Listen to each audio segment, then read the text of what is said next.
Amigos cibernautas, ¿qué tal? Muy buenas tardes. Gracias por estar aquí nuevamente con nosotros. Gracias por acompañarnos nuevamente en este espacio, en una emisión más de NP Noticias de la tarde.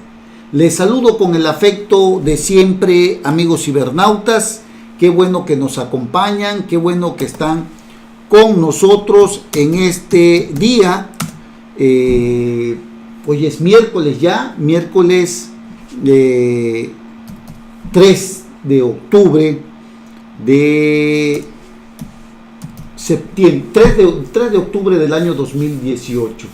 Estamos hoy prácticamente en un día pues posterior de aquel 1968, 2 de octubre de 1968, recordando este tema que dejó una huella imborrable en el corazón de nuestro país, aquella matanza en Tlatelolco, siendo presidente Gustavo Díaz Ordaz, precisamente y a propósito cuando se iban a llevar a cabo aquellos Juegos Olímpicos, amigos cibernautas. Muchas cosas se han tejido alrededor de todo esto, amigos cibernautas.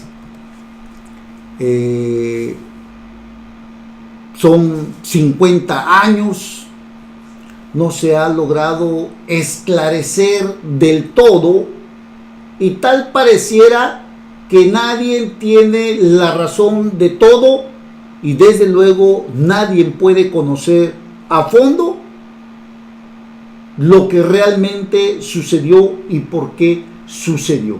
Lo único que se sabe dentro de toda esta historia es que fuerzas extranjeras tuvieron que ver precisamente en este conflicto que dejó a muchos muertos y a otro tanto de desaparecidos. La CIA, de la que se supo posteriormente, como lo ha declarado Francisco Martín Moreno, este escritor, creador de varios libros, que Gustavo Díaz Ordaz y Luis Echeverría Álvarez eran agentes informantes de la CIA.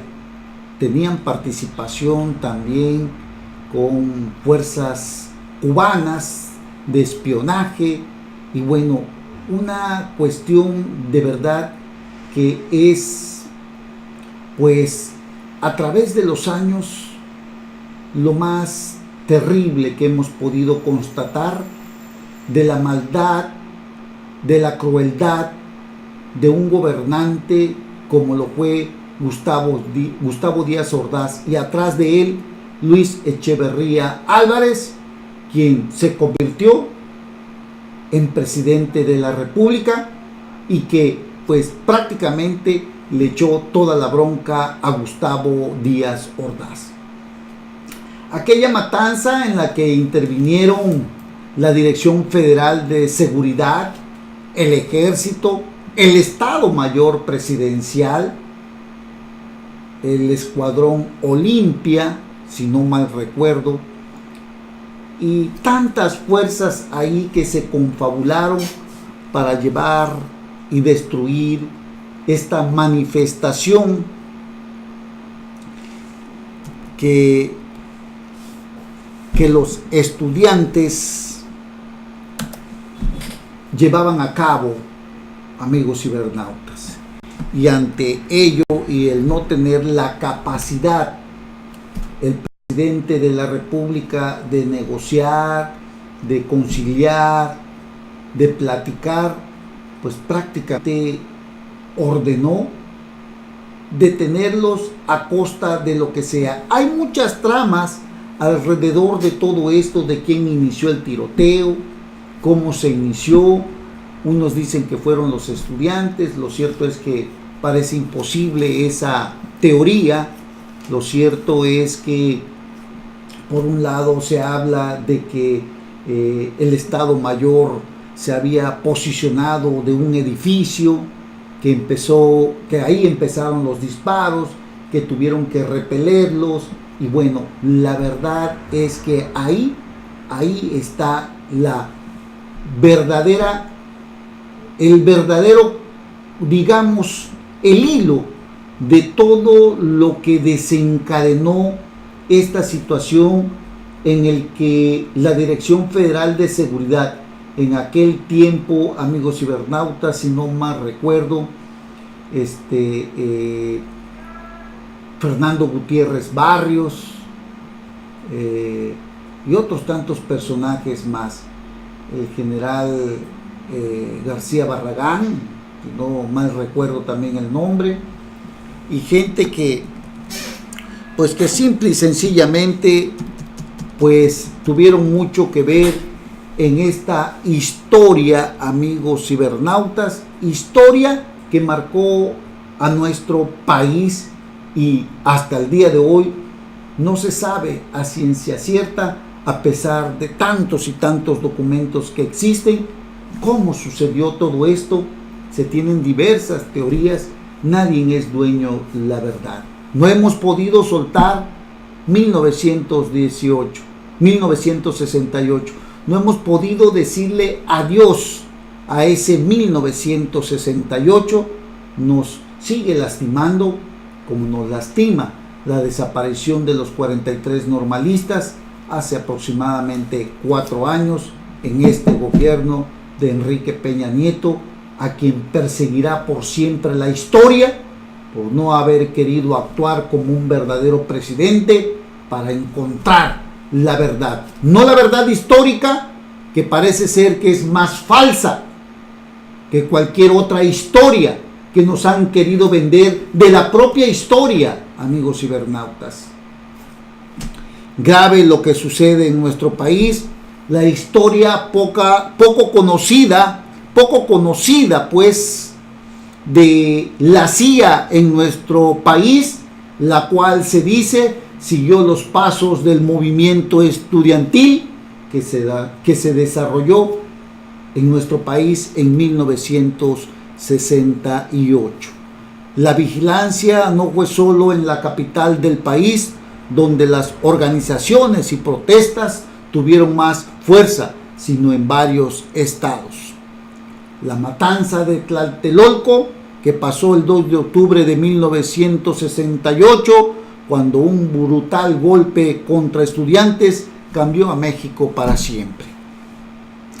Este momento histórico, amigos cibernautas, este proceso histórico terminó precisamente con una masacre en la Plaza de las Tres Culturas de Tlatelolco, la tarde del 2 de octubre de 1968. Así que la verdad, todo este entramado, todo esto que sucedió el 2 de octubre de 1968 nos sigue y nos seguirá por siempre. Y es algo que no podemos olvidar, no lo podemos dejar ir, porque lo que vivimos actualmente, amigos cibernautas, nos hace recordar que esos tiempos, si la defensa de nuestro país, que radica en los valores, en los principios, en la democracia, en alzar la voz, si eso no se hace escuchar, quizás el tiempo nuevamente nos vuelva a alcanzar. Ya lo vimos con los 43 normalistas, en donde se habla y se dice que el ejército también tuvo que ver. No estamos diciendo que toda la institución de nuestro ejército esté contaminada. Es preciso señalar que en muchas ocasiones elementos han dejado en mal al ejército, como han dejado en mal a la policía, ciertos elementos que en lugar de respetar y de cuidar, se involucran en hechos delictuosos. Eso es lo que decimos. Nuestra institución, nuestro glorioso ejército mexicano, es un orgullo para nosotros. Pero hay que decir que también hay personajes dentro de esta institución que han manchado a esta noble tarea que lleva a cabo el Ejército, la Marina y la Armada de México, amigos cibernautas. Entonces, yo creo que nosotros debemos sentirnos orgullosos de nuestro ejército, de nuestra armada, pero también hay que señalar que ha habido ocasiones en que elementos o algún elemento mancha la imagen pues de esta institución tan noble y de la que nos sentimos muy orgullosos. Hay que decirlo, en el caso de la desaparición de los 43 normalistas, algo pasó, amigos cibernautas, que no se ha logrado llegar a la verdad. Esa es la historia, esa es la historia de lo que hoy seguimos recordando. No quería yo avanzar en nuestro programa sin decirles lo que realmente se ha manejado. Incluso se dice que Gustavo Díaz Ordaz recibía un sueldo de la CIA. Y de hecho, según documentos secretos del gobierno estadounidense desclasificados en los últimos años, la CIA tuvo una fuerte influencia en las decisiones del mandatario hacia las protestas estudiantiles. El presidente mexicano creía que las protestas estudiantiles eran parte de un complot comunista y la agencia estadounidense lo respaldaba. La CIA estaba completamente convencida de que el movimiento tenía apoyo e inspiración desde, incluso se dice, desde la Unión Soviética. Así que la verdad, hay muchas cosas que no se saben todavía de la matanza de Tlatelolco. Pero también hay que decirlo, el propio Gustavo Díaz Ordaz tenía su paranoia ideológica, amigos cibernautas. Así que, ¿qué tanto logró influenciar la CIA en el gobierno mexicano de esa época? Pues habría que señalarlo.